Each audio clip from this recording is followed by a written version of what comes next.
Going into the last stage, I was leading. Short stage, very close to the finish. I broke the rocker arm in the engine. And Naren, who was behind me, he went faster than me and then he took the lead. So they said that's being very unsporting. Wow. Things like that. And they really gave me hell at scrutiny. And, not a good experience. See, I'll tell you, it all starts first with the driver. He portrays that he is the most important person. I would say you win a rally or lose a rally as a team. Why doesn't a co-driver get the recognition he or she needs in rallying? Hello and welcome back to Talk Room by Turbotonic. Today we have a legend in Indian motorsports, Mr. N. Leelakrishnan, popularly called Leela, a six-time national champion in rallying and a racing champion too. We are extremely honored and thrilled to have him with us, and we shall take it on from here in terms of what we have to share and what he has to say in this podcast of ours. Welcome, Leela. Thank you. So let's start with N. Leelakrishnan and his childhood and his foray into the sport. How did all that happen? I basically started way back in 82, 83 when I used to play badminton shuttle for the Coimbatore district and also I was the South Zone University's captain. Oh, that's news. Yeah, We didn't know then, that.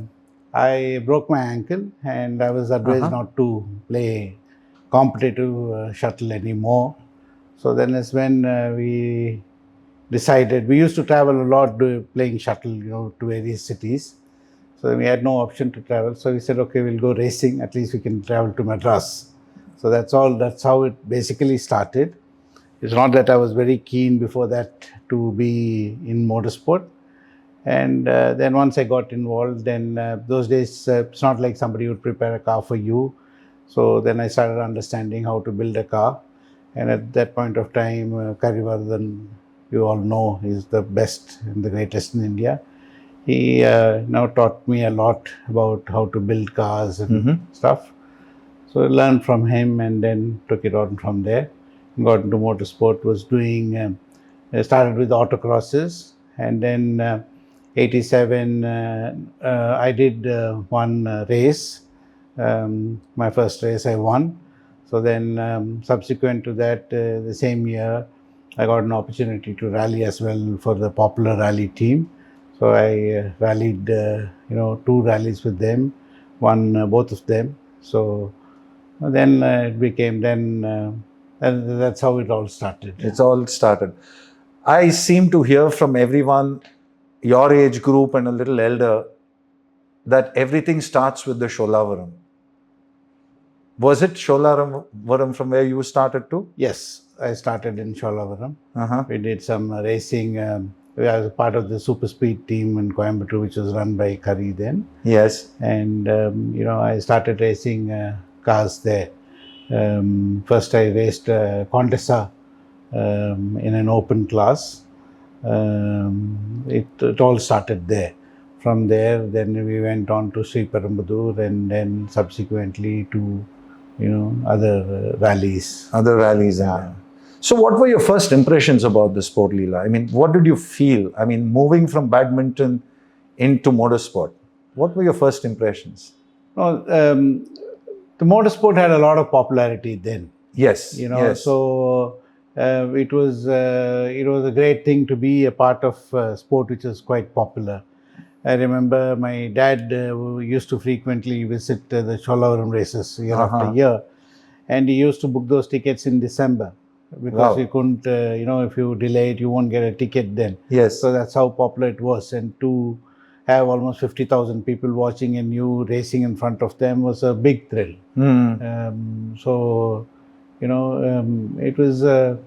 It was. I wouldn't say I still love playing shuttle, but the next best thing was motorsport for me. Do you still play shuttle now? Not anymore. Not anymore. Not anymore. Okay. Okay. So, any family history in this sport? My dad used to do some rallies. He started doing some rallies in bikes, and then he did some rallying in cars. But those days it used to be the TSD format of long distance Yes, rallying. yes. So, but he was a very keen automobile enthusiast. So he had a lot of nice cars, from Buicks to Chevys to a lot of nice cars. So at a very young age, I could experience all those nice cars. When I was 10 years old, I started driving those Wow. big cars. So it was a nice, I enjoyed the good cars then. Yes. Okay.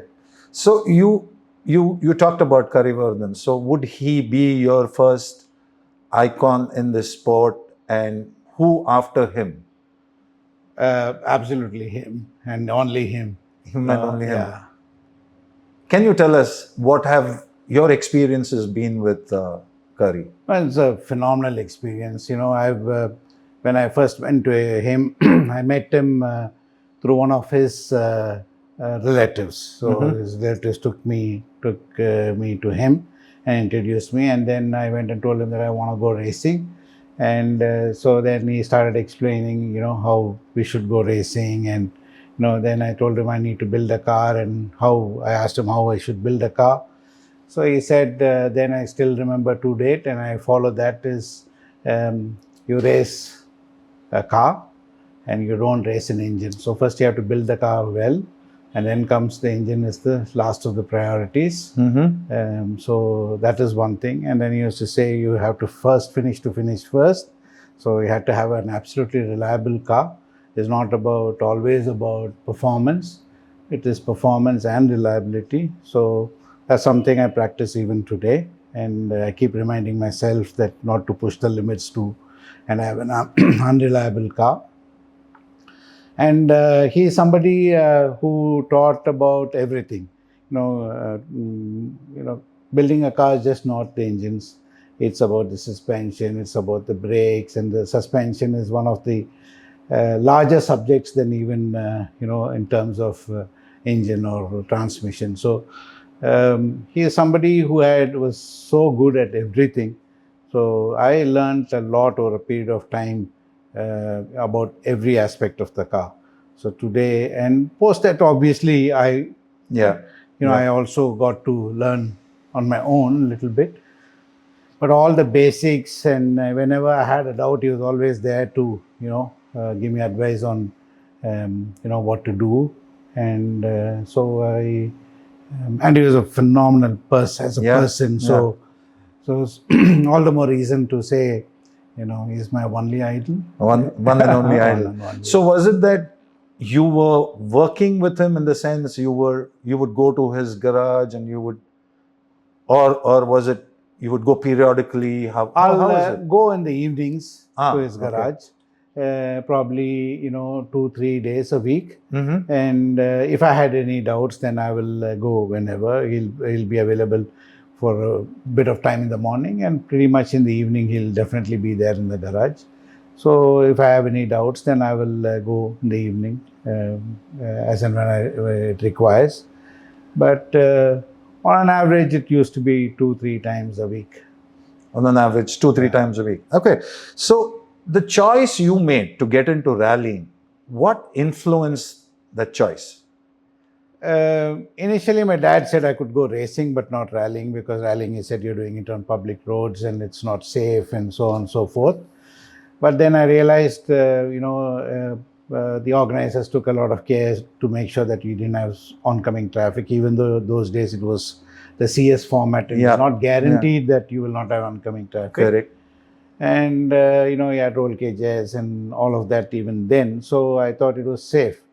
Racing was interesting, but it is like, it gets monotonous to me after a bit, doing the same circuit round and round, and rallying is was a little bit more adventurous. No surprises in racing. More surprises, and you have to be really on the ball if you want to perform. And so that was interested me a lot. And it used to be a full 2-day event. And my first few rallies, like the Charminar Challenge, was almost 2,400 kilometers in 3 days. And that we don't even do these days in a whole year. So it was something which was very interesting, a long distance format of competitive stage rallying. It's as good as a SS today, but each stages used to be about 100, 120 kilometers. Yes. And it was that's what interested me. And once I got into it, and once I won my first rally, my second rally, and my third rally, and then I said, okay, I think I should. And the first two rallies were because one of the drivers of Popular Automobiles, he fell sick, so I got an opportunity to drive. He got a relapse of typhoid, Mr. Upendra Narayan, Yes. and I got the second opportunity to drive, and I won both. And then a friend of mine, Mr. Kumar, we call him DPF Kumar. Okay. He also used to rally, and he was to go for the IIC rally, and he had a quarry, the granite quarry, and then he had some excavators come in for work, and he said he had to be there, and he said you can drive. So I went there and I won that, and so then I said, okay, I should look at it seriously. And then while I was one day in the track in Chennai, Sri Perumbudur, Anthony Rodriguez of MRF, he walked up to me and asked me if I would rally for MRF. Oh, wow. And I said, okay, why not? And he said he'll take care of the car and everything, and I don't need to kind of spend any money. So that was so I didn't tell my dad and my mom about me having said yes. So we had a factory back in Bangalore then, and so I told Tony, we'll meet in Bangalore. I can't come to Chennai. In the pretext of going to my factory in Bangalore, I can meet you in Bangalore. So I met him in Bangalore, and I agreed, and I signed with MRF there in Bangalore. And then I came back and I told my parents that I'm going to go rallying. And I won my, 4 years of championship in a row. Yes. From 1990. 1990, is it? Yeah. And that's how, So which was your first rally? My first rally was, I think, the Coimbatore rally here. Okay. It was called the Cotton City Challenge in those days? Cotton City, I think so. Yeah. Okay. It started there, and it was a very good atmosphere being a part of a big team. And so you straight away drove for the teams, is it, in your first rally itself? No, the other three were two for Popular. One, a friend, gave me a car to drive because he couldn't go. Okay. So those are three events which I did prior to that. And then I was straight in a big team where those days it was Farad, Nikhil, and all of them. And so I honestly didn't go through a lot of rallies who had to go, endure doing it on their own and eventually finding a way into a team. Yes. I didn't have to go through all of those. It was pretty straightforward. I thought I was very lucky that way. You were very good too. That's a part of it, but I think you have to be in the right place at the right time. Whatever you might say. Yes, I won, beating all the MRF drivers in those 3 events which I won. But yet you have to be in the right place, the right time. Absolutely. Absolutely. Yeah. So you did race for some time. Yes. And you also became a national champion. Yes. I raced for MRF from 1990. We did race in Formula 3s then. And I won a Formula 3 championship also in driving for MRF. And I raced for a while. And then MRF kind of, took a back seat from racing, and then, I stopped racing. Oh, that was the reason you stopped racing. Yeah. And then you continued rallying. Then I continued rallying. Rallying we continued, but MRF for a few years, I think, took some time off from racing or whatever. Okay. Then I stopped racing then, yeah. Okay. So your first win, which rally was that? My first win was in '87 in Coffee 500.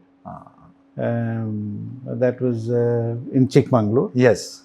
So actually, that we went, reached there at some 4 in the morning, and the first time I met Farooq Ahmed. Then he was the organizer of the event, and I said, "We come here," and they said okay, and they came and scrutinized the car. And at around 6 in the morning, we took a start at 8, and we went through the rally, won the rally. You know. I honestly, I didn't know what to expect. So I thought I probably could have driven better, but whatever I drove was good enough to win. So I was very happy for myself. Then the second rally was the Charminar Challenge. That was what my real big win, because I had not participated in the past. So I was I was put as the last car. Oh. So there were some 35 cars, and I think I was the 35th car. And I passed everyone on the stage, and I finished first on end of day 1. Wow. So, and I won by over 10 minutes. The whole rally, or was it day 1? The whole rally. Okay. Yeah, because I had some technical problems in day 2. Because it's a long rally, and it's not like I had a lot of experience then to rally, and those days I knew only one way to drive. It's only absolutely flat out. It's not like, I ever had any idea of, saving the car. So I had some issues on day 2, and I lost some time. And third day, and I became a little sensible. I said, okay, listen, I have a 10-minute lead. I just keep it. And I won comfortably.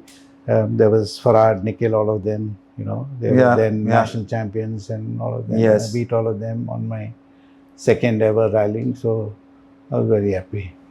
Coming back to the Coffee 500, you said that was in 1987, right? Correct. Was that the first rally that you brought a gypsy into rallying in South India? Because I remember seeing you in a gypsy in that rally. Did you rally in the gypsy? Or? Yes, I did. Right? Both my Coffee 500 and Charminar Challenge were on a gypsy.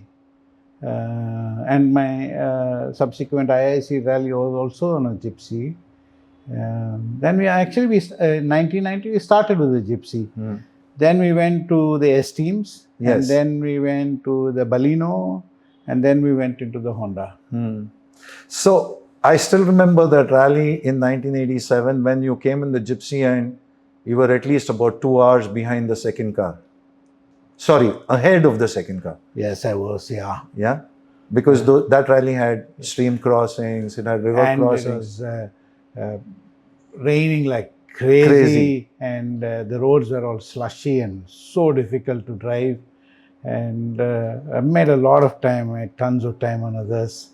And they were all ambassadors and Fiats, I guess. Or were there any other gypsies? I think there were, I'm not sure if Ashok Rao drove, and I think he drove in a 800 or something then. Okay. To be honest, I really don't remember the details. What all cars were there then. Yeah. So that made the transition into the gypsies. Yeah, then it was the gypsy. It was the most reliable rally car. Yeah. So it was the obvious choice. And obviously there was this Maruti 800 was also a nice car to rally. But considering the kind of terrain we used to have, mostly gravel and long rallies and kind of little rough rallies as well, gypsy was a more suitable car then, considering we didn't have any other good cars. So the once the S-Teams came in, then obviously the S-Team was the car to go for. And then most of us shifted to the S-Teams then. Was it also because the technical commission took out the fully modified cars and they brought in only Group N cars? No, it was, we had a Group 2. Yeah, Group 2, yes. Yes.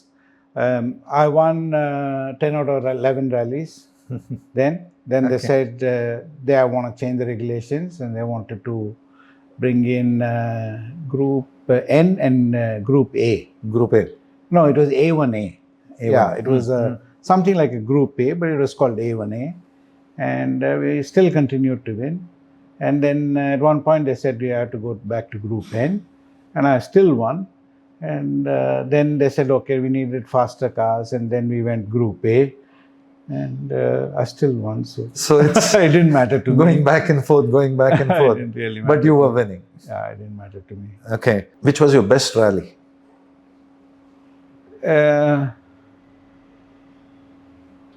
Honestly, for Charminar Challenge, I won 6 in a row. So I obviously will say that's one of the best. Because one is it's really fast stages.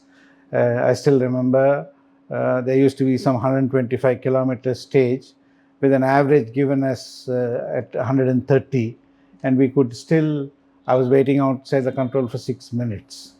So it's really fast stages in gravel. It's really fast and with really fast corners, and I enjoyed the rally the most. And a few of the K1000 rallies were really very nice, and they had similar terrain, which is very fast. So every rally has its own. I cannot really pick a rally or the best rally for myself.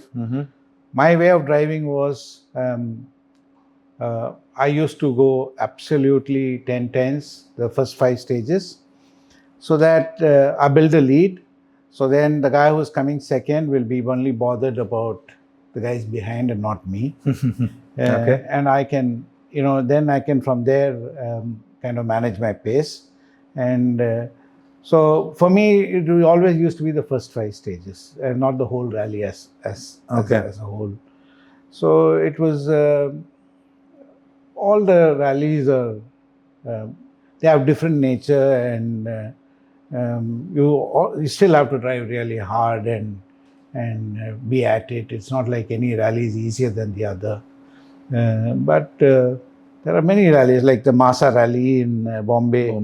It used to also be really fast tarmac stages. That's also, tarmac is the most diciest one. Because if you go off, it's a big off. Gravel, even if you go off, it's not that big an off, because tarmac is like, you have all the grip, and when you lose it, it's nothing, and then it's a big off. It's a big off. It's a dicey rally, but pretty much every rally is special. When you win, you're very happy. Okay, every rally is special. You won 6 championships in national rallying. Yeah. Which was your special championship win? I actually won 7. 7, okay. Yeah, because that is the first championship in 87 was called FIRDC, Federation of Indian Rally Drivers Championship. Oh, okay. Then it became INRC. Then I won 6 of INRC, 1 of FIRDC. All right. It's still 7. And I would have won my 8th as well. But unfortunately, people at the helm decided I should not win. And I don't know if you know, in one Charminar challenge, there was no first place, and there's only a second place. If I actually finished first, if I took the first place, I win the championship. So there's no first place for the only rally I think ever anywhere in the world which didn't have a first place, and the classification started from second. Why so? See, we had a team order. Okay. Going into the last stage, I was leading, and it was a pretty small, very short stage, very close to the finish. It was a very tight uphill and a small downhill, and that's it. Going up the hill, I broke the rocker arm in the engine, and with great difficulty, I climbed and I came down. And Naren, who was behind me, obviously, he didn't realize that I had a problem. Okay. He went faster than me, and then he took the lead. Then going into service, he checked in late. So they said that's being very unsporting. Wow. And since Naren didn't go, then he said, okay, I'm not going to the finish. Okay. Then so they said, so there's no first place, there's only second. All right. That's how Hari won his 4th title. Okay. Okay. Interesting. So that's So things like that, and they really gave me hell at scrutiny, and not a good experience. So, which was the most special championship that you won amongst the 6+1?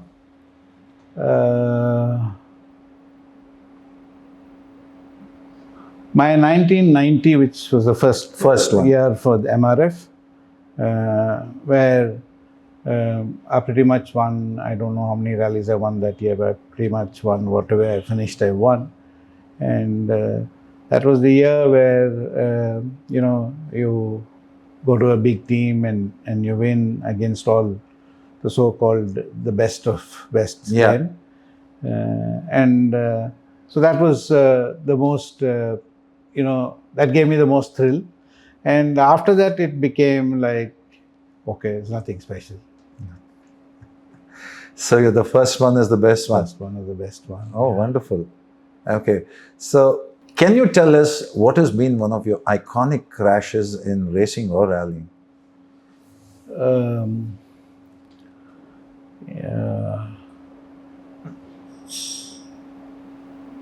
I had only pretty much one crash in rally. Okay. I haven't crashed much. Okay.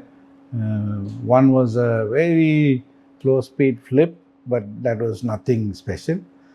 Then one was the biggest crash I had was in the Nashik rally, and it was I was leading by about a minute, and we came over a crest, and it was a crest plus 77 right. I came in and I braked and I turned.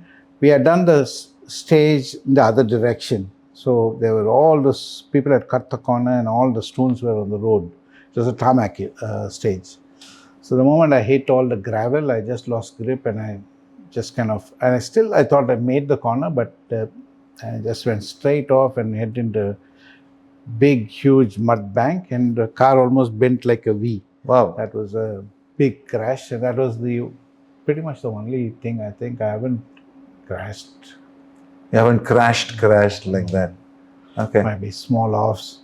Like one South India rally in Kodaikanal. The last stage, the last corner. You come out of a left-hander, and there's one small right into a left, and you have a right onto a bridge, and it's the flying finish.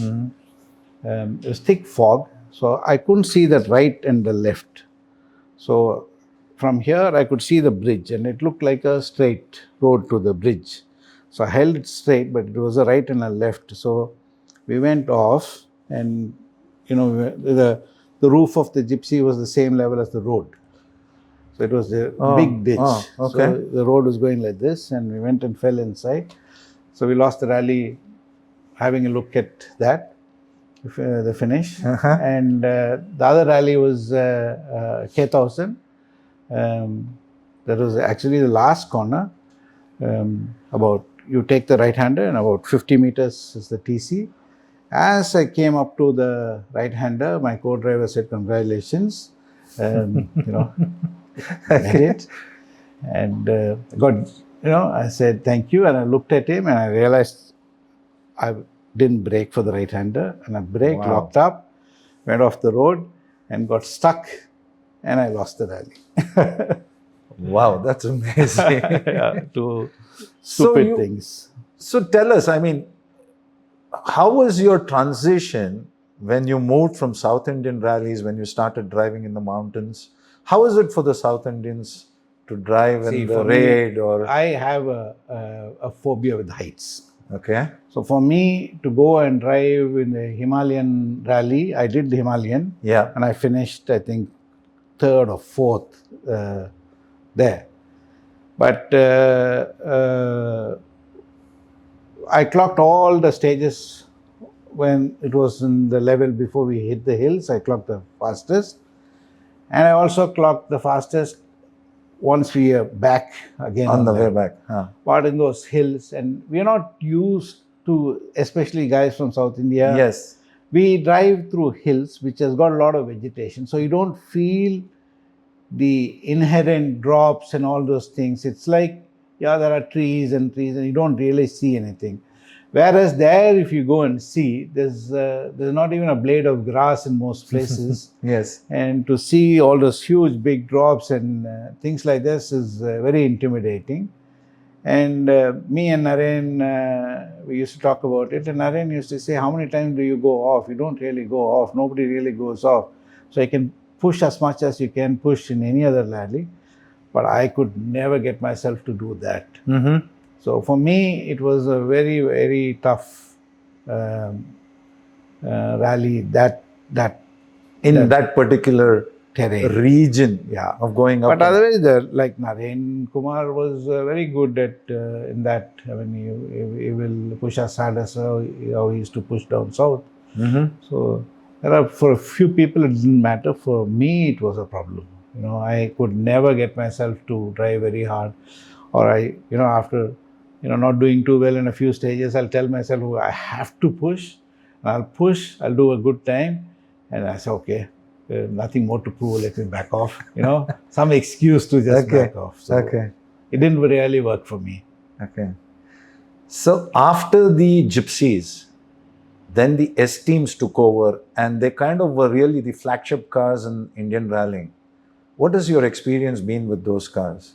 No, the S teams are quite good. Especially, I think we drove with that A1A spec initially. They were quite fast when compared to a Gypsy. They were way faster, and also when compared to obviously a Gypsy, it used to handle a lot better. Mm-hmm. The whole package was very good, and everybody enjoyed it. And for the first time, all of us experienced what real rallying is. Mm-hmm. Because driving a Gypsy, the Gypsy doesn't offer as much grip as a car. So, and also you got to be careful about how hard you can go around a corner, because there's a chance that it can topple over. So it all boils down to being pushing only to a certain point. When the moment you got into cars, then you could really push very, very hard. So it was a good thing for rallying, for Indian rally. And I think all of us really enjoyed, and and your driving also improved a lot, driving a car, than being in a Gypsy. So in all forms, it was a good transition. So who was responsible for making the transition? Which are the names which come into your mind?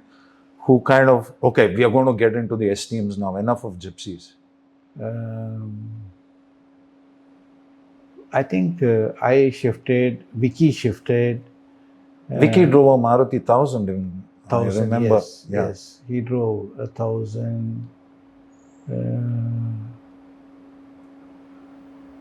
I honestly don't remember exactly. Naren also, I think, was one. Naren, me, Arjun Balu, all of us shifted at about the same time into the S teams. Mm-hmm. All right. Yeah. That's interesting. So we next come into what we call as the mixed bag. Now, in all your experience of rallying and racing and everything, who are your greatest rivals? Who's been the one when you went, you would say, okay, yeah, I'll win, yes, but I need to keep an eye on so and so. There were a lot of contemporaries during that time. At different points, it was different people. Initially it was Farhad was very good. Nikhil was also very good. Then Hari came into the scene. He was very good. Then Naren came into the scene. He was also very good. So at different points, all these drivers were, you had to be, at least you had to check their times to be sure. Okay. Then there are certain terrains which will suit a certain driver. So like if there were really fast stages like the stages in Nasik or Goa, I used to be very confident of winning, irrespective of whoever the opposition was. But at the same time, if I went into a rally like Coorg, then that is not one of those my choice of terrains, and then I have to really push myself to do well there, because those slow speed corners, at 40 and 50 and 60 has a different way of driving. And you should not overdrive. You have to be at the right speed, not push too hard. That was something which never worked for me.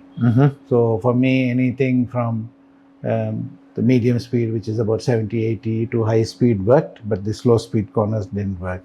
So it was not just the people, it's also because who were good at which terrain. Okay. Like Hari was very good at, those tight and twisty ones. Narayan was very good pretty much in any terrain. And so whenever he was driving, you have to watch out for him, because he is also a 7-time national champion. Yes. And he was my teammate, and I used to build his cars, and he was very, very fast. So at different points, it was different people. You would have had very many co-drivers. Who amongst your co-drivers is someone from whom you learned a lot and who were really good? One of my first co-drivers was one Mr. Ramakrishnan. Yes. Quite elderly person to me at that point of time. And he is somebody whom we all respect, because he's a lot senior to us. And he kind of used to tell, a lot of things in terms of when I drive, he used to tell me if I'm pushing too hard, or, or if there's scope, we used to tell. So very good. Then there was Mahendran from Coimbatore. He was also very good. And till I did my last rally, I always used to listen to everybody. Okay. Because that's one way you could always learn. Because it's not like you already knew it all. It's never the case. Yeah. So it's always constantly trying to learn. So my thing was, be it a co-driver or be it a competitor, if they had to say something, I'll listen, and I'll probably weigh in my own way, whether it's right or wrong, and I'll follow if I think it's right, or I'll just discard.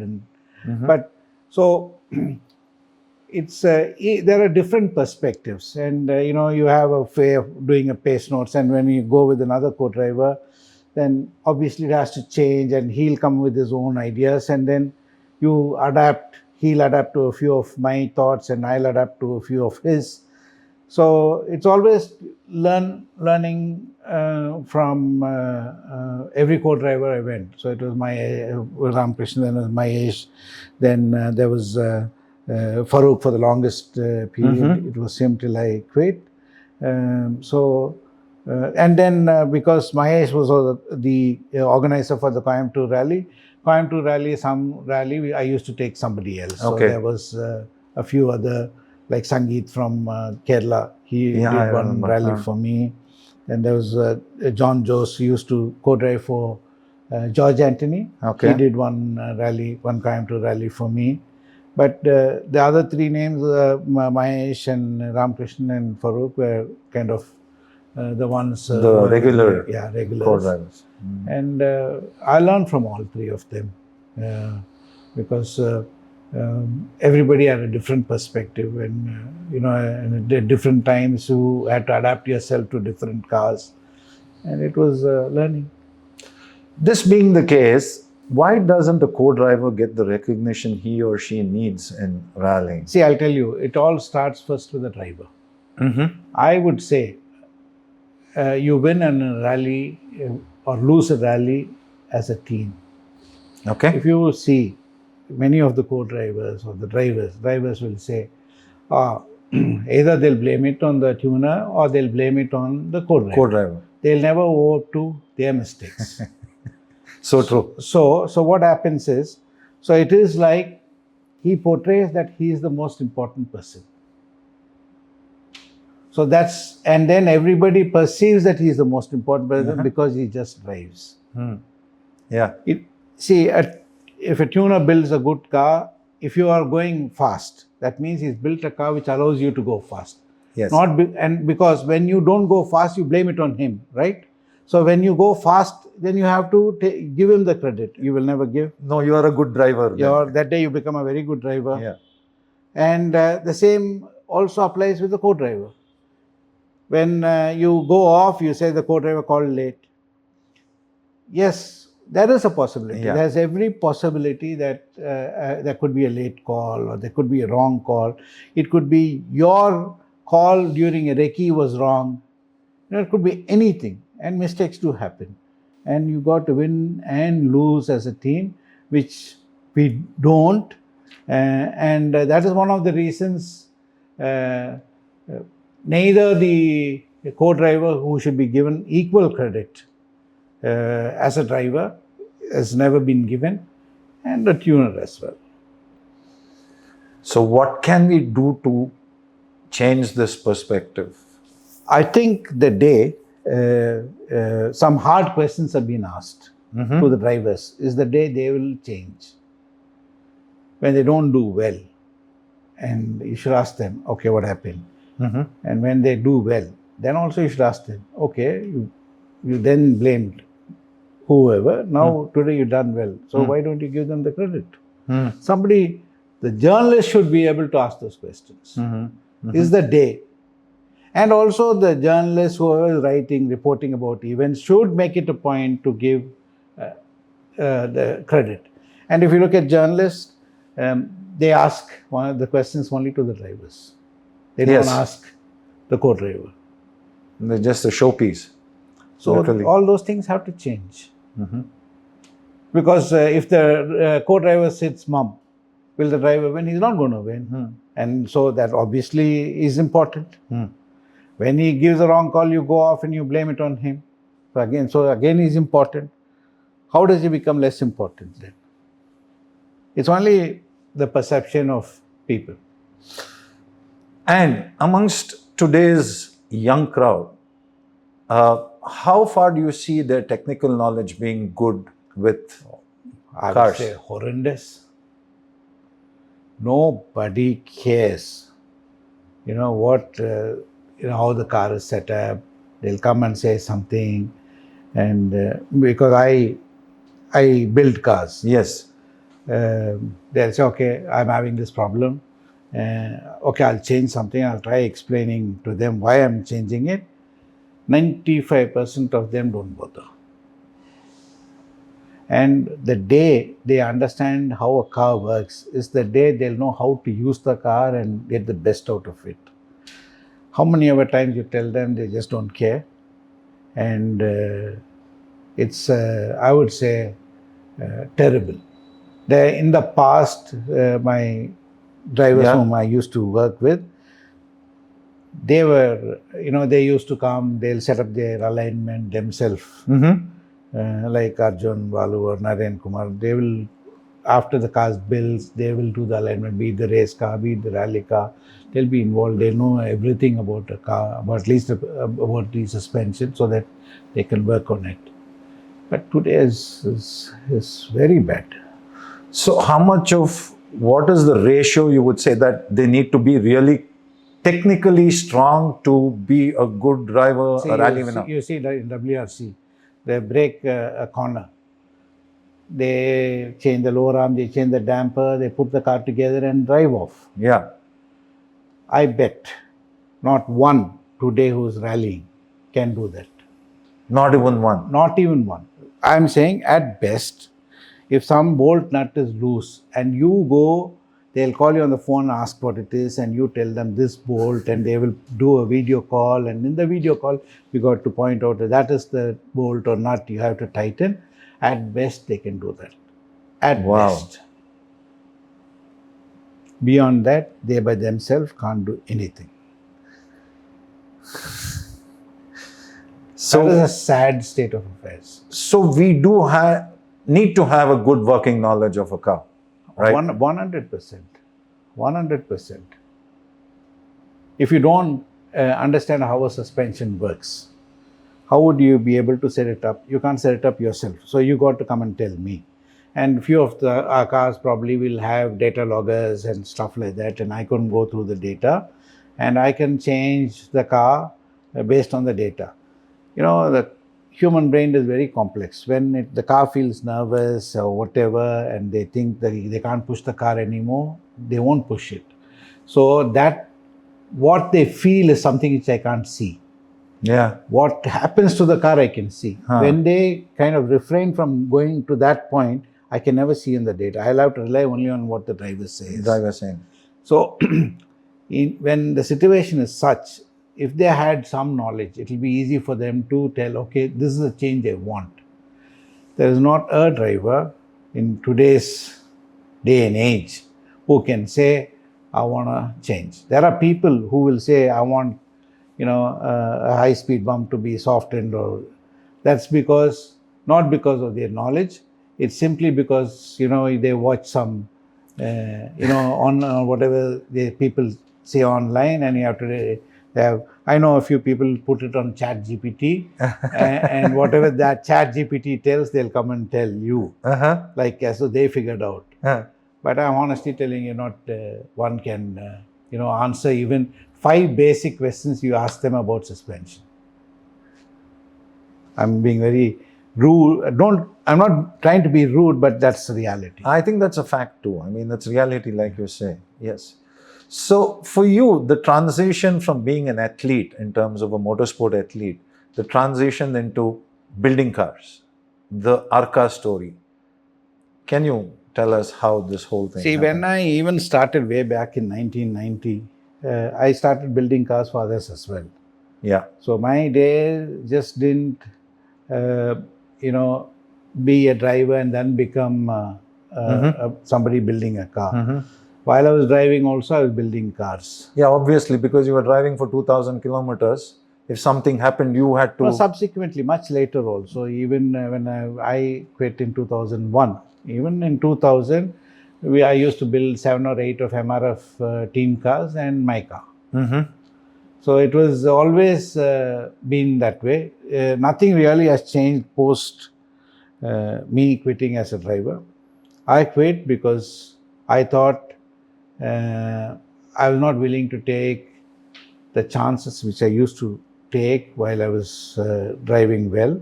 So I thought, okay, the time has come and I have to quit, because I thought I should win a championship and quit, not, be... Quit on the high. I want to quit on the high. So I won my 2001 championship and I said, okay, thank you very much, I am going. Because that's the best way to leave. And I continued building cars. And the car build story started in 1990 itself. And the reason I got to drive my first rally for Popular is because I built that car for Upendran in 87. So that's the reason I got to drive. So I've always been building, the cars. So it was, I love building cars as much as I used to love driving.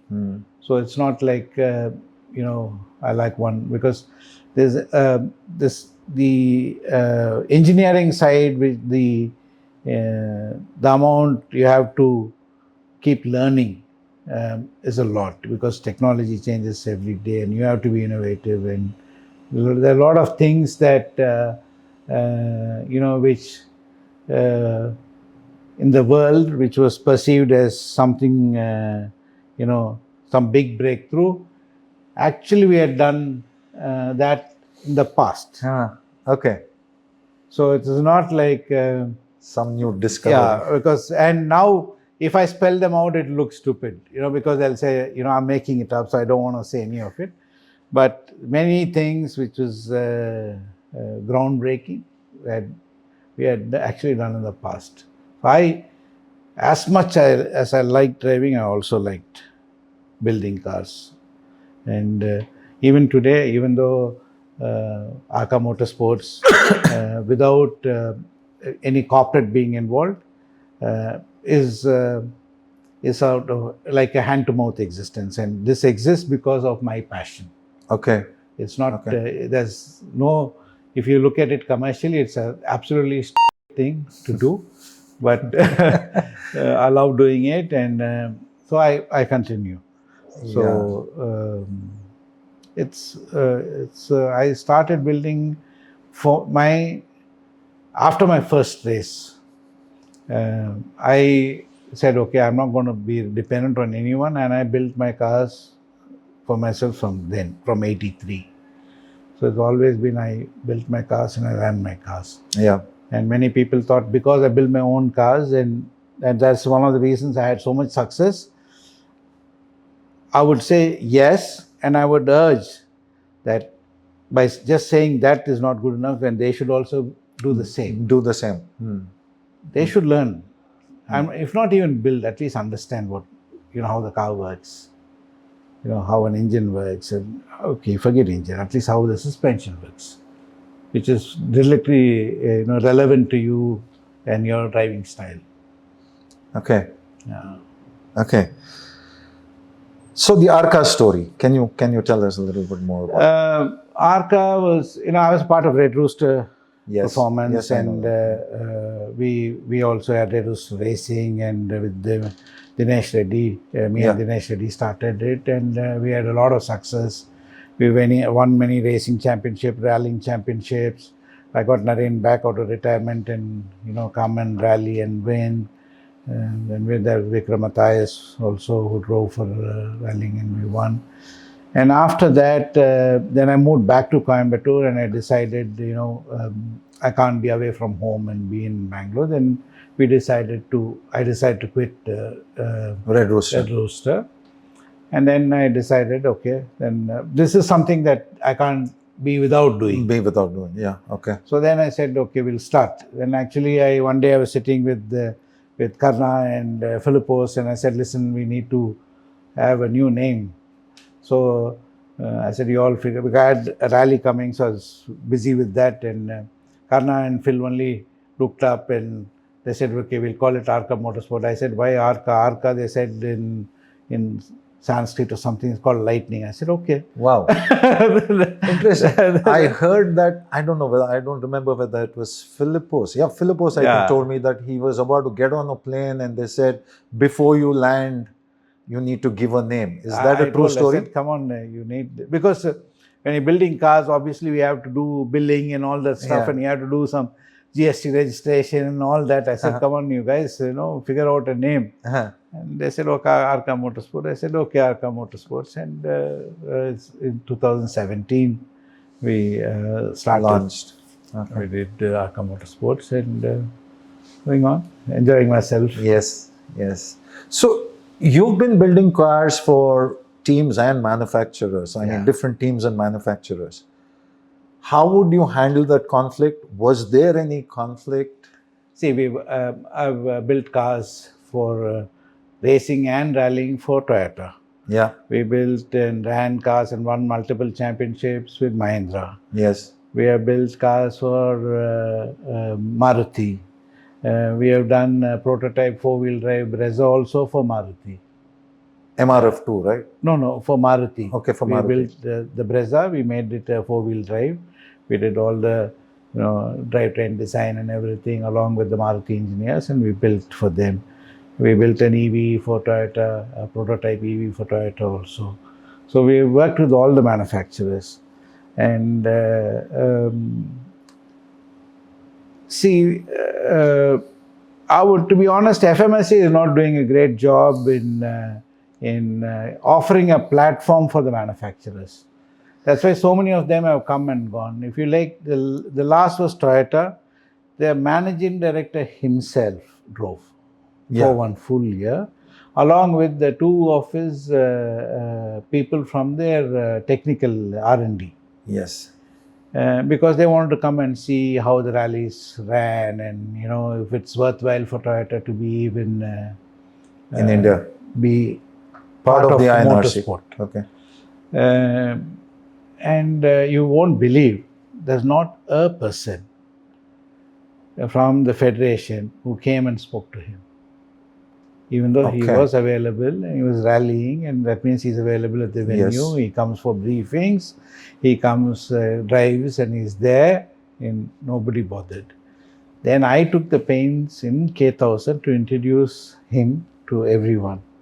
All right. And then they said, yes, we would want to come and meet you, and so on and so forth.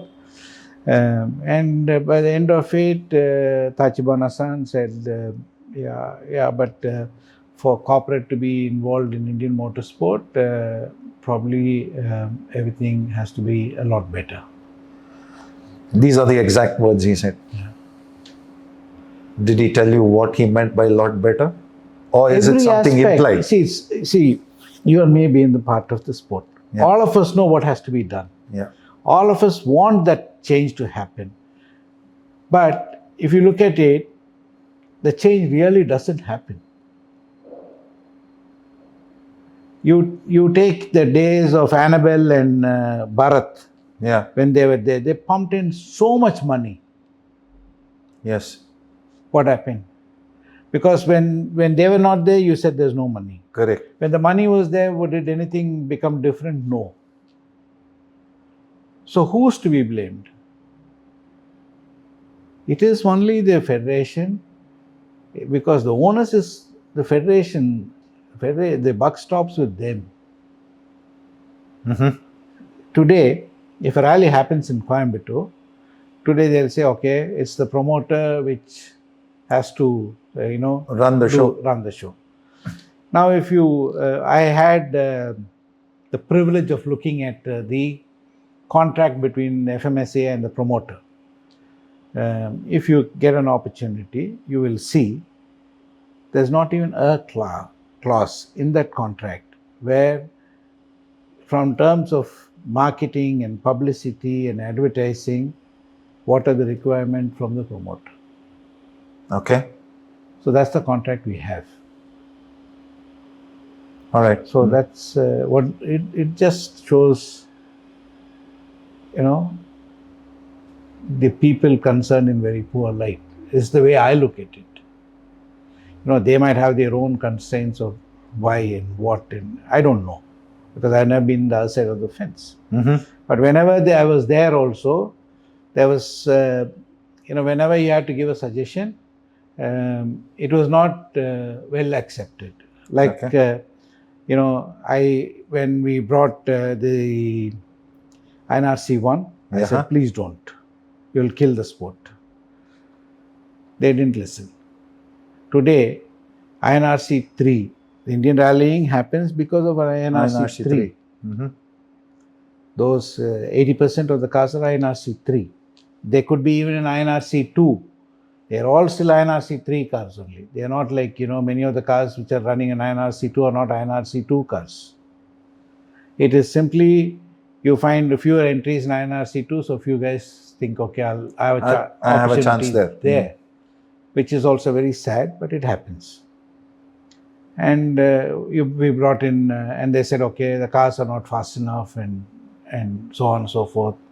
If you see the last rally, we had the Pusher 208s, and Yes. Karna was as fast as them, and it is the fastest on day 2, beating those cars. So our cars are no less than a car which millions are being spent by those manufacturers to develop.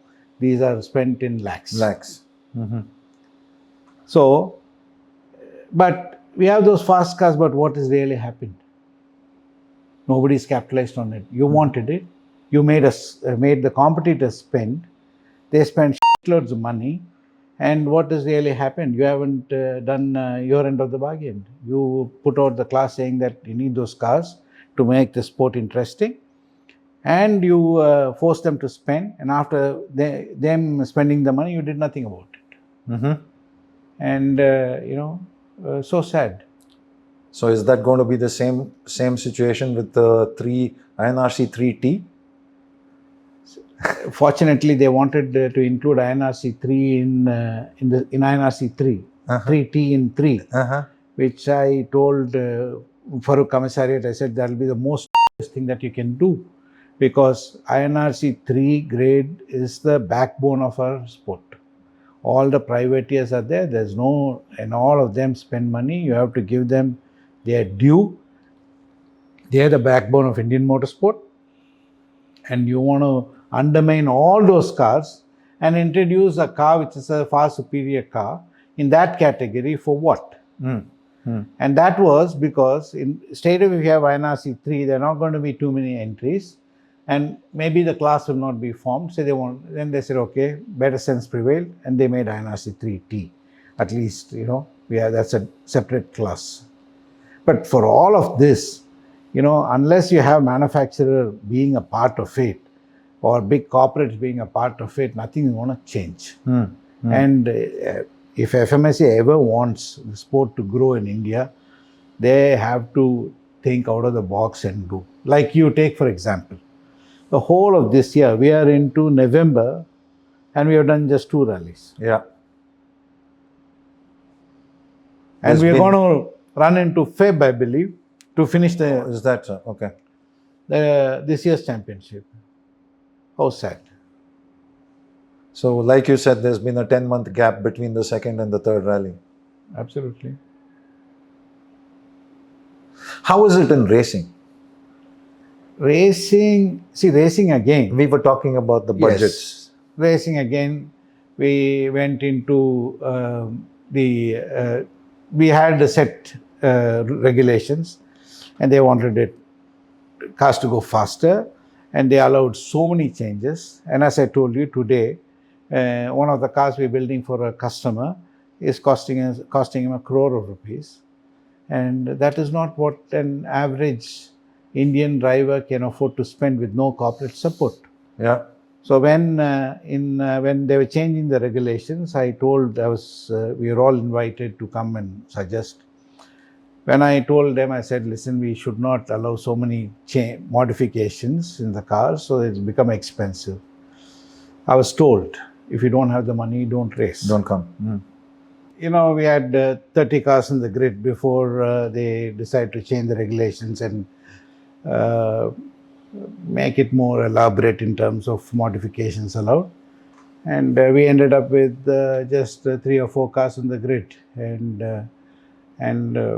if you look at it, we've been making this mistake time and time again. We don't seem to learn from the mistakes that we already made. We had Group 2, then we went to Group A, then Group N, and then back to N+, and then back to Group N, and then back to R2. Like that, we keep making the mistakes, and then we don't learn from it, and we go back and do the same mistake all over again. The last, since 1990, since I've been in the sport, this has been the story. Which brings me to the question, how come you have not yet gotten to the admin part within the system? See, the problem is, since I run a team, there will be a conflict of interest in that sense. I was a part of the race commission and the rally commission. Yes. The race commission, I resigned myself because of the direction that the race commission was going in. And I didn't want to be a part of it because, as I told you, it was all getting too expensive, and that's the direction they wanted to take, which I was not, for. Even though business-wise it makes more sense for me to have the kind of rules which allow a lot more modification, that means more money. Yes. But the sport won't sustain, with those kind of spends. So I tried to tell them. And then I said, okay, I don't want to be a part of it because it doesn't make sense to me, because it's all becoming, we have a meeting, but at the end of the day, decisions have been made privately. Same was with rallying also. And there were me and a few other, like Tyagarajan, all of them were part of the rally commission. And they kept complaining that, we are being kind of... not rude, but expressing ourselves a little too harshly, or if I may say. And I said, okay, you all carry on. And then we had a meeting in the beginning of this year when there was so much controversy about the dates and stuff. And then one of our demands from the rallying fraternity was that we need to have from drivers, co-drivers and tuners and all of them a representation in the rally commission, which on paper, the president and the councillor signed, the president, vice president and the councillor signed, but today they don't want to honor it. Okay. So it's sad, but life carries on. So we were talking about, this whole thing started about we about ARCA. So, what do you see, or who do you see as ARCA's next generation? See, I really have a tough time here because right from every aspect of the car, the design and development has to come from my end. And there's too little money in the sport for ARCA to hire somebody professional to do the job. Ideally, if you look at anywhere abroad, there'll be one for the engine, one for the transmission, one for the vehicle dynamics, and one for the electronics. So here, it's all one person doing it, and the sport doesn't allow you to have that kind of an elaborate setup as well. So, and I really honestly don't know who can, take it on from me, if at all. I see that the day I decide to kind of retire will be the end of ARCA, I guess. Do you really think you will retire? I think there's more. Knowing the passion for the sport. I understand, but there are other things as important or more important in life. Like I just now had a granddaughter. Oh, so, congratulations. Thank you. She's 2 years and a few months old now. And so I would like to spend time with her, and I don't want to miss, because they live in Canada at the present moment. Okay. So I've been traveling in and out the last few years. And that is obviously more important than my professional life. So I think sooner or later that's only bound to happen.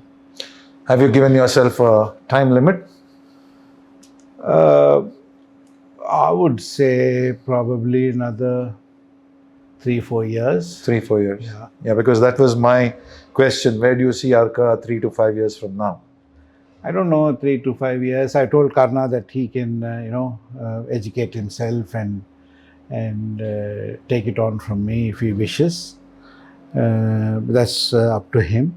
But I guess he will need a lot of technical support in that sense. So let's see how it goes. Maybe sport will develop, and probably there can be, professionals involved here in those aspects. We are all eternal optimists, right? When you say, let's hope that the sport will improve. Absolutely, but and I also thought at some point I want to get into the admin side of the sport.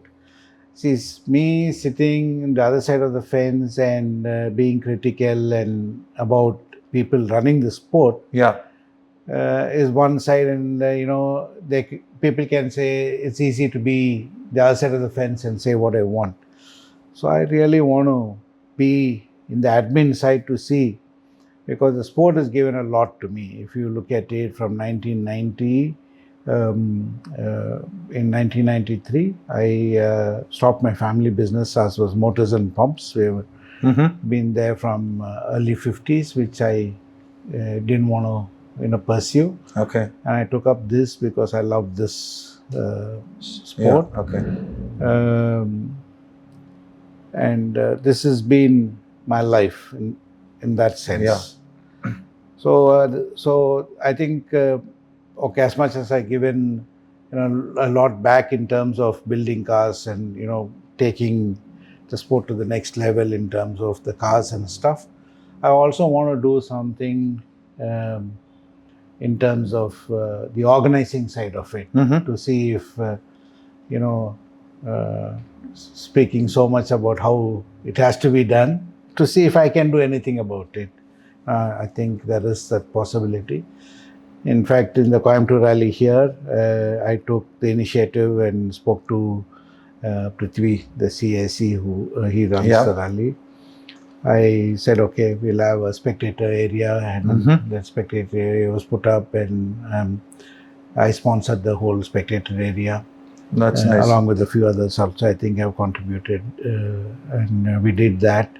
And we sat with them and said how we can improve in terms of publicity for the sport. So they got some people to do on Instagram and Facebook and all those things. And now after seeing the response and whatever, now Prithvi himself has said we have to do it a lot better next year. So we've taken a small step in that direction, but somewhere I also want to be part. When I'm a part of the admin side, I don't want to be a part of Over here. of building the cars. Yeah, because that's a question, or that is something that I always ask even the slightly elder generation in the sport now. I mean, I say you all talk about what Zain Khan famously calls it as FMSCI bashing. Why don't you get into the sport and, get on the other side of the fence, like you said? What do you think is the reason they don't want to get in? See, for example, it's not like I'm averse even today to be, while being a part of this, to be also a part of that side. If you look at it, if everybody in the sport knows that I build cars. Likewise, there are many tuners who also would want to be a part, and everybody knows they also build cars. There's no harm in all of them being in. Drivers should be in as a part of the commission, so that all of us can contribute. But somehow they think that it is not right to have all of them, which I don't understand why, but that's what it is. So it's not like many of us are not averse to taking up a role. In fact, way back in 2008 or 9, when the Coimbatore rally, was supposed to be organized and there was nobody to organize, me and Tyagarajan took the role and we ran the rally. Yeah. And it was adjudged as the best rally of that year.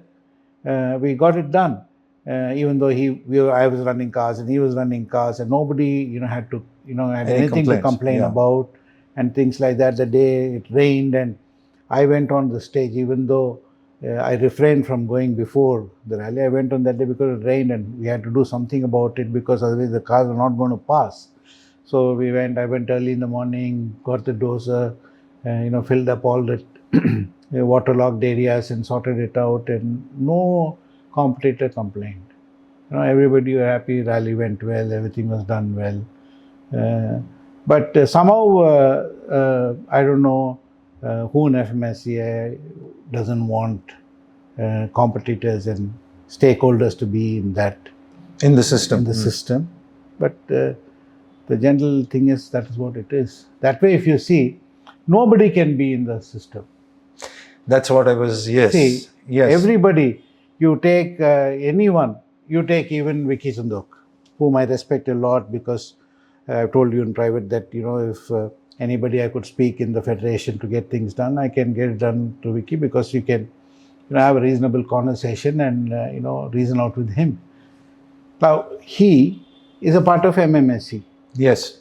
So he's also a part of the system. Absolutely.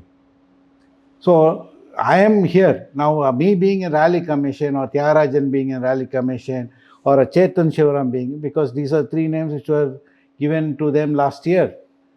Chetan Shivaram being a part of the driver's representation. How does it benefit any one of us? Correct. Yeah. We're not going on the stages. We're not doing anything. We are only looking at how the admin part, admin part. It doesn't. Yeah. But even today, I don't even know who the rally commission is today, because I don't even bother about it. But I don't know how many people are part of the commission, who are all. Right now, Vicky is heading it. Vicky is heading, that much I know, but I don't know who else. The members. Members of the commission, I don't know. But they didn't invite anybody from the fraternity to be part of the commission. Yeah, that's exactly what I want to tell you. I mean, everybody is in conflict if you look at it in terms of the constitution of the FMSCI. Everybody. Right? Yes. There were days when Aku was running his team, Vicky was running his team. Like, everybody at different points were being in the sport. What is the harm? And so you're telling me that nobody associated should be a part of the admin, then how will they know how to run it? Yeah. Probably they have, a valid reason for it, but I don't know the reason. Yeah. Okay. So good. On that note, we come into what we call as our anonymous section. Right. where as I was telling you in the morning, we've got some interesting questions from people, Right. which we've selected. We got quite a few, but we've selected a few which we really think are worth asking. Right. So I'll start with my first one. Right. As one of India's rally legends, what do you think today's young drivers and co-drivers should focus on to truly reach the pinnacle of the sport, both in terms of driving skill and mindset? And how can they best leverage modern technology, data, and tools to become faster and more competitive in today's rallying environment? Very simple. They have to be more committed. More committed. Obviously. Yeah. If you stay more committed, you'll involve yourself in the build of the car, in the running of the car, in the setup of your car, and while you're testing, the changes that is being done to the car. If you're involved in every step of the way, you understand the car better. And also in terms of being committed, in terms of trying to improve your pace notes, better coordination between driver, co-driver, all of them will make them better. And end of the day, it has to come from them. Mm-hmm. Nobody can force them to do anything. So if they want to, get somewhere in motorsport and be competitive abroad, I've seen many drivers who had real good potential, but didn't really, for various reasons. There are other practical reasons in terms of finances for people to go and race abroad or rally abroad also is a problem. Yeah. And in those aspects also, I haven't really seen people, for example, pitch to a corporate to find sponsorship. People might have done, but not with real great effort. Mm-hmm. If you look at it, when I went, for a few rallies abroad during the EP3 season in Australia, and I was talking to a few of the organizers there, they're saying they have courses where they teach, when they teach about driving and co-driving and rallying, they also teach them about how to talk to the press and how to, talk to a corporate to, raise monies and everything. But we don't have any of it. So a few areas FMSA has to pitch in to, help the guys understand how to, do all those things. Mm-hmm. And end of the day, it is for them, the competitors, the drivers and the co-drivers, to take it more seriously and, believe in themselves that, if they do all that, they'll get somewhere. And that's the only way they can reach the top. And do you think some technical courses, technical knowledge that these people need is also important? Absolutely. Today, if you look at the suspension bit, 20 years ago to today, it's become very, very different today. Mm-hmm. So if it's different, and then there is a way to drive those cars, like not the way it was driven many years ago. Many years ago, yeah. So you have to drive the car the way the car has been set up. It's not like earlier, there's a perception that the job of the guys building the car is to make sure it suits your driving. No, there's only a certain mechanical limitation and a window in which you can move the things around in a car to suit your style. Okay. But beyond that, it is for you to change. For you to change, you have to understand why beyond there's only that scope. If you don't understand the scope and you keep saying, I want to change in a certain direction, it might not be possible. So it is for them to learn so that they know this is the window, and within this window I have to, the scope, and I have to change my driving to suit that. Yeah. I mean, there's no one way to drive, but by and large, there are thumb rules in a way you have to drive. So those things have to be. So you have to understand. You can't have a stock part in the car and drive like a WRC car, right? Absolutely, yes. Right. And you have WRC which has different tools which you can drive it in a certain way. There is Rally 2 is still 4-wheel drive, but it has to be driven differently because it has a different set of tools. You have front wheel drive that has to be driven differently. You have to understand all of those and the setup window that you have and use it. So for all of this, you need to understand some amount of technical knowledge. Yes. Okay. And that's for you to work with your team and try and understand. If not, there are plenty of things available on the net for you to educate yourself. Mhm. It is there. Yeah. But it's very difficult to judge which is right and wrong, but there is plenty of things. At least some amount of knowledge can be gained. For all of this, you have to be committed. It won't, the knowledge just doesn't come to you by... Commitment is the key. Yes, absolutely. The second question. Do you think 5-6 rallies decide a champion? Don't you think you need at least 10 events per season? More the merrier. We used to have 7 and 8 Yeah. and even 9. I think, 8 is the maximum we have had, I think, in the past. But it all comes down to the monies available. If you look at, we have, 6 rallies today. Mhm. Yes, more gives the opportunity for drivers to push harder. Today, drivers cannot afford to have a DNF because if you lose one rally, means then Yeah. you have only 5 more rallies to score with. So you got to always kind of be a little pessimistic in your approach. So more rallies, you can afford to have a DNF. It's okay. So you can, everybody will start pushing harder. When you start pushing harder, you drive better, you learn, and you become better.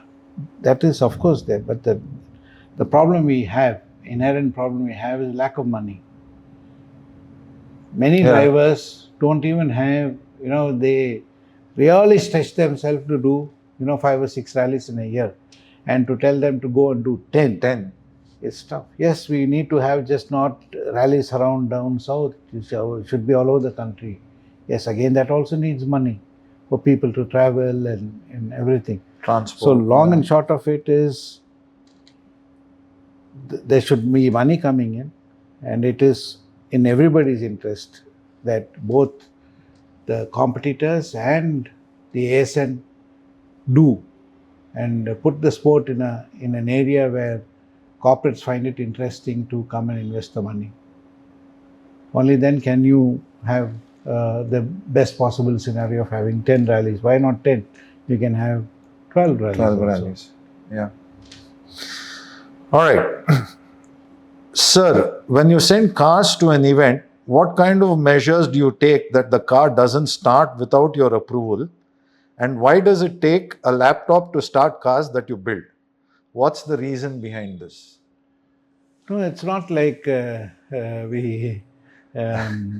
suppose if my drivers are supposed to unload the cars and drive off to a venue like a service park or something. Scrutiny. We normally have a transport map which we put the transport map on, which kind of doesn't allow them to do anything stupid with the car. Okay. So once the car gets to the service park, then we put the rally map and the actual driver is driving. Sometimes we unload the cars directly into the service park. So even then we just hook up the computer to check if everything's okay before we start and run it. It's not like the car won't start without connecting our computer and whatever. There's nothing. It's more of a precautionary measure. Yeah. Okay. Where we have instances where cars have been filled around while it's being transported also. We have had cases of those. We have had people take out fuel. Like in one of our cars, they had taken out the fuel hose trying to remove fuel from the car. Okay. They just left it, and our mechanic went, he started the car. There was fuel splashing all over the engine. Fortunately, nothing happened. So there are, sometimes it's better to check before. Better be safe than sorry. Yeah. Okay, so in rallying and motorsports, do you think team orders compromise the integrity of the sport, or are they just a necessary evil for winning championships? See, if you're running as a team, like even if you're just a driver, it's still a team. It's you, your co-driver, and your bunch of mechanics, and your team. Everything is a team. Is a team. Yeah. Now, if you and me are a part of a team, like we share responsibilities in terms of testing. Like I'll test, and if I find something good, that I pass it on to you. Like vice versa, we might exchange data and have a look at how I have driven or you have driven, and So then it becomes a collective effort. In that instance, if you were to win a championship and if I have to fall behind you, if it is, you can do it subtly and pretend like as though nothing happened. Nothing happened. And if you make it legal and whatever, it's open, it's out in the open. So there's no hiding behind that. So it's better to be open about me letting you win or you letting me win than doing it subtly. What stops you from going slow in a stage? Yeah. By saying I had a problem with the car. Yeah. It is possible. When you say legal, what do you mean by it? You use the word See, legal? as I told you, many years ago, there was an instance, there was no first place in a rally. Yes. In my instance. Yes. I'm just saying that. Okay. All right. Citroen C3, can we expect it on gravel soon? Yes, we are building the car. Uh-huh. We have done the chassis is ready. We are expecting the suspension, and we are in the process of getting all the electronics sorted. So, and since I was traveling for a bit and had my own personal things so it's been delayed by a couple of months. I think not before K1000, but in Jan, the rallies in Jan and Feb, I think we should be running it. And to add to that from my side, what about the talk of bringing in the four-wheel drives? Again, where's the money? Where's the money? I'm saying, you take Gaurav Gill, for instance. He was driving a Baleno here. Yeah. He did very well for himself. He went and drove four-wheel drive, and he straight away did very well for himself there also. The same applies with Naren Kumar also. The same Vikramata is also, he drove four-wheel drive in Coorg. He also drove very well. It is not like, it is the same thing. We were running INRC3, you wanted R2. What did it bring to the sport? Did it bring more money? No. Now you are saying, I want four-wheel drive. Now who's to put the money? I'll be very grateful if FMSA buys 10 cars and finds the best 10 drivers and gives it to them. Instead of, you FMSA doing nothing and just say four-wheel drive, bring in four-wheel drives and make the drivers spend and still do nothing about it, and, drivers can't raise money. Okay. So it's not about, four-wheel drive, two-wheel drive, all that. How was rallying and racing so popular some 25 years ago? Yeah. Why have we kind of gone back so much in the last 20 years, 25 years? Is it only because of whatever we've talked about so far? Yes, it is. It is. There is. See, you had like Vodafone sponsored the Masa Rally. Okay. It was such a big event in Bombay. Why couldn't you keep Vodafone? Like Airtel spent shitloads of money on the TSD form of rally. Castrol also was in. Castrol was many years was many a part years of. They were. Yeah. They were sponsoring the whole championship.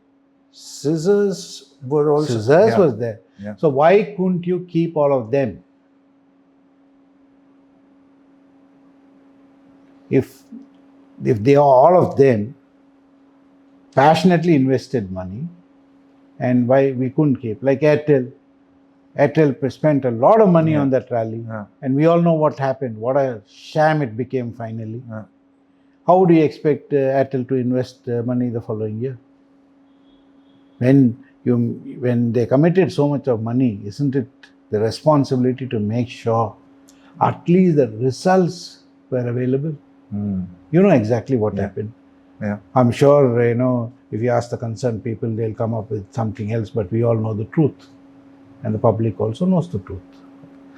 Also, do you think is there a lack of some iconic figure like a film star or a cricketer or somebody who, like Kabaddi? When I was talking to Vicky the other day, he said Kabaddi is really taken off after cricket now.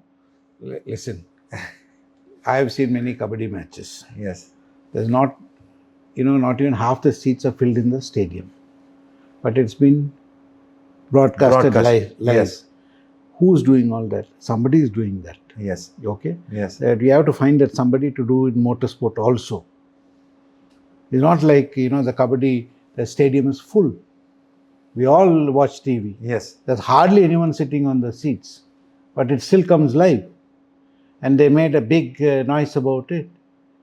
And motorsport at one point of time was so popular. Now we just, in the last many years, we just, lost complete relevance. I remember reading half-page articles in Of course. major Yes. publications. Yes. During your times, I mean. Masa, once the PD was held in the cricket stadium with the chief minister giving away trophies. Wow. In Madras races, M.G. Ramachandran, our chief minister, used to give away trophies. From where to where we have come. See, the thing is, we can hide and say many other reasons why whatever happened. But it is for everyone to see that we have just gone backwards. That if you just keep, not accepting the truth, and if you, then you will never going to move forward. Yeah. The day you say, okay, we have messed up now, how do we move forward? We don't seem to be moving forward. Like every year it is like, okay, there was Vicky, then Naku was there, then, Prithvi was there, and today Arindam is there. And all of them have their own ideas of what has to be done. And a lot of people want to bring a lot of changes. But nothing constructive has happened. How can you have just 2 rallies in 10 months and say, I'm going to, make it interesting for a corporate? Okay. Makes sense. Does make sense. You don't go, you have to go to all parts. If you want a big corporate to be a part, you should, you should be in South. You have to be in all parts of the country. Are we? No. And we went to Arunachal, and that was a failure of an event. Wherever we go, it's not like, we run a great event. And today, people can easily figure out. Yeah. If an event is not done well. And if somebody even has some idea of being in the sport, will, do some due diligence, and they can easily figure out that we are not right there, we're not up there. And as much, this is the first time I'm being very honest in public to say this. I normally keep it private between us and the federation, because, there's no point in speaking out. But being just talking amongst ourselves doesn't help. That's why today I decided I'm not going to, just beat around the bush or hide everything from public to. We are in a mess. We need to find a way out of this. Thanks for being so open, Leela. That's really nice. I mean, my days of rallying, I had a fantastic time. Yeah. We had a great time. So, but the boys are missing out. Yeah. Today there are a lot of good drivers. All of them missing out. They don't have the equipment. They don't have the monies. I see we build cars, and, I find it sometimes really terrible to see all of them find it so difficult to, find monies to just put it into their cars for basic stuff. No, rather, I do as much as I can. Like when somebody crashed a car, I don't want to mention names. I said, okay, when VW shut down, we bought some, they shut down the Polo. The entire thing. I had bought some 5-6 shells. So I gave one, I said, okay, take it for free and run it. Because he couldn't afford it. So I said, okay, take it and run it. That's only that far we can go. Yeah. It's, this is a very sad state. Like I told you, I got picked up by MRF and, Yes. And, everything was taken care of. All the cars were taken care of. If I had to, go to Bombay for an event, I'll drive up to Bangalore, put it on a flight, take the flight and go unload my car from the flight and drive off. that was the level rallying was respected then, and here we are today. Guys don't, there's not a driver who can say he's fully sponsored. Like you take Karna is leading the championship, he won last year's championship. Yes. It's just a nightmare for him to just keep Find the money. No, find the money. Absolutely. He must be year after year only debt. And we are talking about four-wheel drive. Nonsense. Okay. Good. This is an interesting one. Why hasn't any team replaced Arca as the best team? See, again, it comes down to money.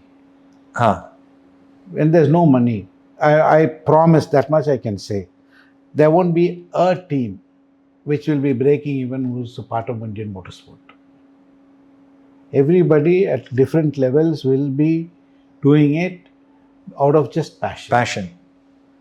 If you take, for instance, my dyno costs me 1 crore rupees. My damper dyno is about 35 lakhs. My flow bench is about 10 lakhs. If somebody has to invest so much of money and equipment and pay the boys handsome salary, they come here, they learn. Like one of my boys who came out of college and joined us today is the chief calibrator for the Mustang GTD. Wow. Okay, so like that, many of our boys have gone and joined abroad for the simple reason, I can't afford to pay them what they're getting there. I'm very happy that they've gone and done very well for themselves. Even when I went last time to US, I went and met those boys. And we had a couple of evenings out with them. And, I'm saying there's no money. And how will, if somebody has to do a good job, like we have a CAD operator, we used to have a CNC turning center and a machining center, and we used to do all the machining here. We have all measuring. I've invested shitloads of money here because I've been passionate. I met a few of my ex-colleagues who used to work with me, and they're all working in the US and in Canada, and they're doing very well for themselves. And they all, left and went and joined there. As I told you, one is the chief calibrator for the Mustang GTD. All of them, because, jobs pay very well there. And in India, the jobs don't pay as well. And if the teams have to, equip themselves in terms of investment in the equipment and all those things, it's unviable. No ROI. ROA is out of the question. Okay. There's no ROI. I mean, if you're looking at ROA, I'll be the most foolish person. Okay. So that is the reason. If there's money, I'm sure a lot of people will put in effort and equip themselves to be up there. We help a lot of teams. Okay. In terms of tuning the cars and in terms of providing, specialized parts and all of that, we do it for a lot of teams. Because it's cheaper for them to do that than to do their own designing and manufacturing. We have all that in-house, so we can do that. So we help them with all those things. It's not like they can't do, but for them to do, it should be a viable proposition. Since it's not viable, is one of the reasons, it's not the reason, it's one of the reasons that a lot of people are not really up there. Okay.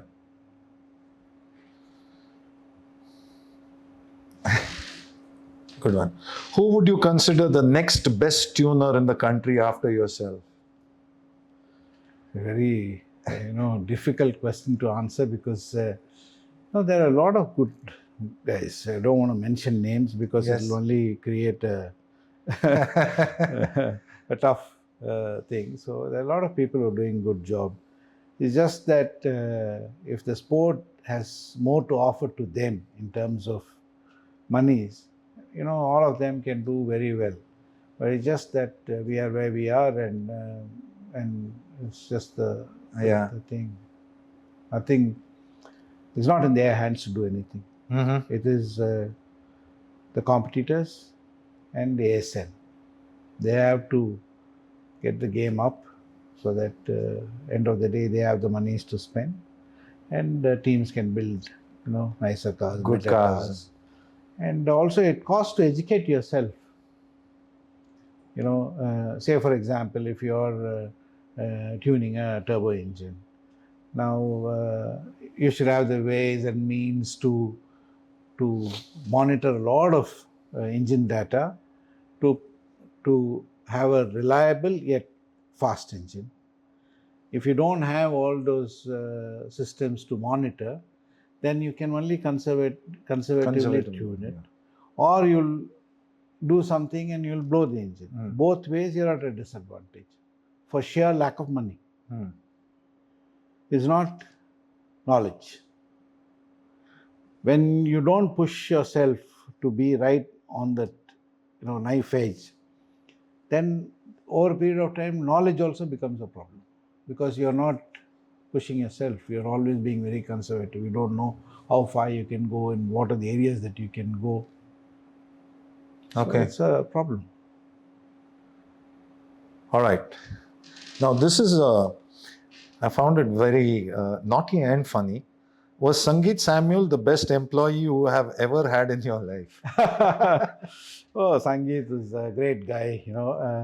He used to take care of all our entire operations in that sense, and he did a fantastic job. So I have nothing to complain about him, and he had done. Likewise, there are a few others also before and after him.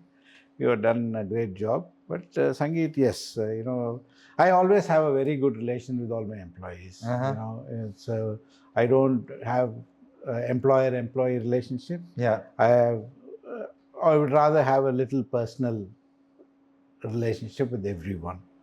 I see their problems. Be a part of their problems and their success. So we work together well, and so I pretty much have a good relationship with everyone. I don't think I've ever had any sour kind of relationship or something to complain about with any of my employees, be it in motorsport or before when we were manufacturing motors and pumps. Even then, it was never that, because I started working at an age of 15. Yeah. I took over my dad's business when I was 15 years old. So till 1992, my motor pump operations were on from 79. Even I have a couple of accountants who were with me then are with still me today. continuing. That's wonderful. Yeah. From 79 to now. And now Sangeet is rallying with you. Yeah, absolutely. Good. Nice. He was that side of the fence. No, he's this side of the fence. Yeah, he's enjoying himself. Yes. He came for testing the other day, and he said, "Leela sir, I'm struggling." I said, "See, when you start late, it is tough." Yeah. Yeah. So I said, "You have to be at it." I said, "Forget about how fast you're going. You just enjoy yourself." And he does. He is. Okay. And this is from my side. You said this is from my side. You said you start late, it's going to be a little tough.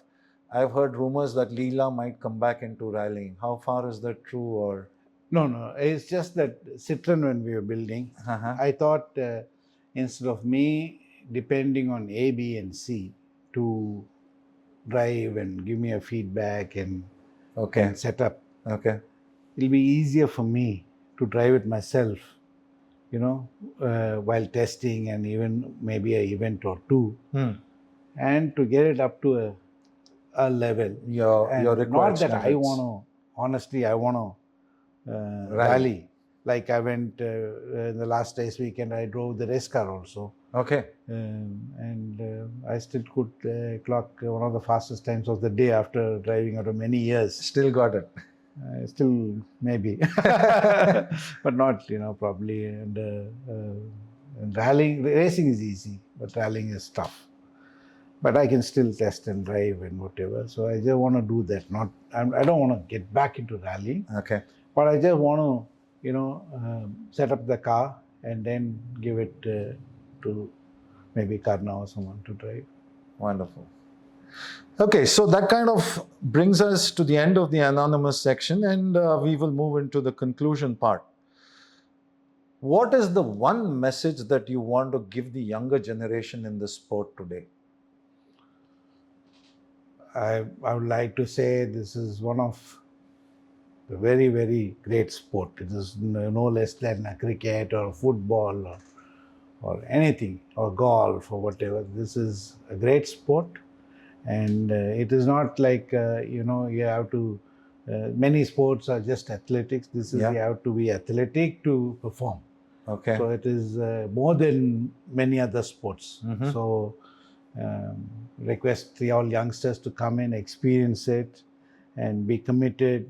You'll keep yourself fit, and also, there is a possibility to, do very well for yourself. And going forward, India is also growing, and I'm sure there'll be more corporate support in the future. And someday we should aspire to have a world champion, and the aspiration should come from the youngsters to become a world champion. Yes. And get into the sport, and progress and do what it takes to get there. And essentially hope a lot of younger drivers will take up the sport.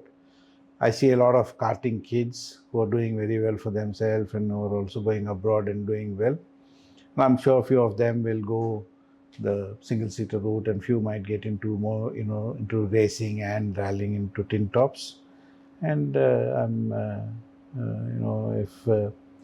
if we progress the sport where it makes it affordable and whatever for the younger generation, I'm sure they'll succeed. So we have to work, and they can also put their 2 bits and come into the sport. So, where do you think the sport should be heading towards? I mean, we've talked about where it is, where it was. The sport is, we should have something at a grassroots level, and there should be a natural progression. If you look at our sport, there is no natural progression, be it in rallying or racing. There should be a natural progression. There should be more publicity for events where people will come to know, which will enable people to come into the sport, and also for corporates to come and invest into the sport. So all these things have to happen, and that is where all of us have to work together to make it happen. And especially, you're doing a podcast now, people will watch, and I want people to see that there is this sport that they can be a part of. Yes. Which will further them as well as us. That's wonderful. On that note, Leela, thank you very much for being with us. Thank you very much, VK. Thank you. And this is from our side, a small memento for being a part of Thank you very much, this podcast. VK. Thanks once again. Thank you. Thank you. Thank you.